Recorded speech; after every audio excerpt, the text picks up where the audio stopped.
Okay, good morning mga idol. Ayan. May bagong motor na dineliver dito sa amin. Ito. Euro to Euro Motors to na fuel injected EFI computer box. Ano to Samurai 155. Tingnan natin mabuti mga idol. Ang ganda niya mga idol. Samurai 155. Fuel injected, tapos liquid cooled na rin siya. Ayan, may radiator. Tapos disc brake na rin sa likod. Ayan. Tingnan nyo mabuti mga idol. As puro LED na rin siya mga idol. Ayan natin yung compartment. Ayan siya, maluwag din siya mga idol. Tapos ito yung lalagyan ng yung reserve ng coolant.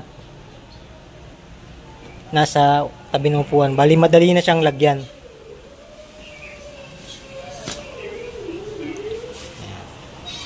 Tapos tignan natin pagka bubuksan. Bali keyless na rin siya, no? Mayroon na siyang remote. Pero alam ko mayroon pa rin tong susi sa likuran. Ayan, tignan natin. Pagka ginanto mo, pupush mo to tapos aangat mo. Ayan, may susi pa rin siya mga idol. Ayan. Dito yan ginagamit. Ayan, lulusot mo to dyan pagka wala siyang battery, di ba? Pagka nalobat, pero may remote na siya. Balik natin mga idol. Ayan, tapos subukan natin. Ayan, buksan natin siya.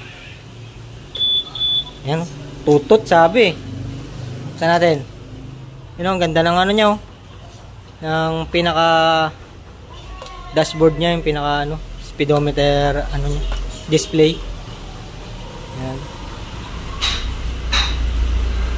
Tapos meron na rin siyang idle switch, yung pag sa traffic ko sa siyang mamatay, tapos pag inikot mo yung silinyador, mag-i-start ulit siya. Pabigat din siya mga idol, 108 kilogram yata. Diba? Ito yan sa mga SYM branch makikita mga idol. Bali ang cash niya, ilan Jess? Cash nito, magkano? 88,900 ang cash niya. Tapos sa installment 3 years, magkano down payment? 4,135 ang down payment. Tapos down payment pala niya 5,000. Ito mga idol, 5,000 ang down payment niya. Tapos ang monthly niya sa 36 months is 4,135 sa 3 years yun. Tapos sa 24 months 5,401. Tapos sa isang taon 9,199. Mga idol, check nyo na siyang mabuti mga idol. Malaki din yung makina niya mga idol, 155 na to Tingnan nyo yung pinaka cylinder head ayan. Ayan yung engine nya. Tapos meron siyang parang bulsa rito.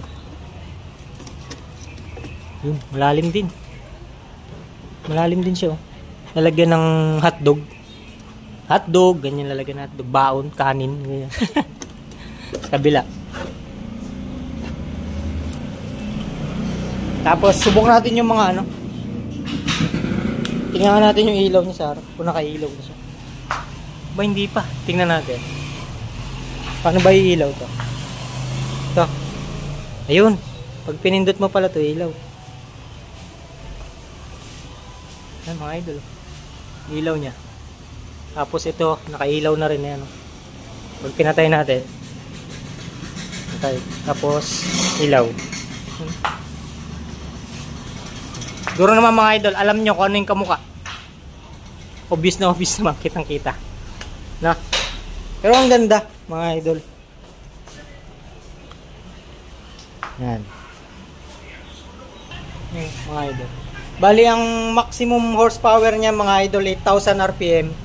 Tapos ang maximum torque niya is 6,500 RPM mga idol. Single cylinder head, fuel injected. Ayan. Kaya lang hindi pa siya ABS. Dapat mas maganda sana kung naka-ABS na siya. Alam ko hindi pa kasi ABS tong ganito eh. Kasi wala pang naka-indicate dito na ABS, di ba? Kasi di ba dapat lalabas yun? Tingin ko lang hindi pa siya ABS. Tapos dalawa rin yung remote niya. Try natin. Ay, ito pala.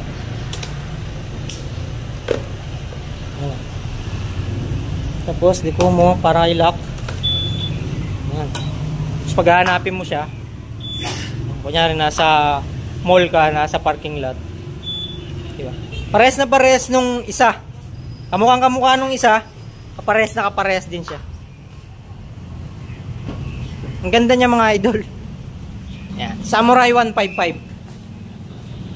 Tapos yung upuan niya, yung pinaka na upuan. Ayan, ang ganda rin ng niya. Ganda rin ng upuan niya mga idol. Yung pagkakagawa. Ang lambot nung niya. Ang lambot nung tela. Oh, ang ganda ng upuan niya. Tapos ang lambot. Ang lambot ng upuan. Okay mga idol, available to dito sa Cabgaben, Maribeles, Bataan town site, tabi ng barangay hall ng town site. Ayan. Available yan dito. Arat na kayo dito mga idol. Puntahan nyo na, check nyo kung magugustuhan. Tapos para may pasihay na kayo, may release na. Okay mga idol, maraming salamat. Tignan lang natin yung buong harapan. Nakalak na. Ayan siya mga idol. Lapad din ang gulong niya mga idol. Anong sukat niyan? 180 by 14. Tapos sa likod is 120 70 by 14. Okay mga idol, salamat.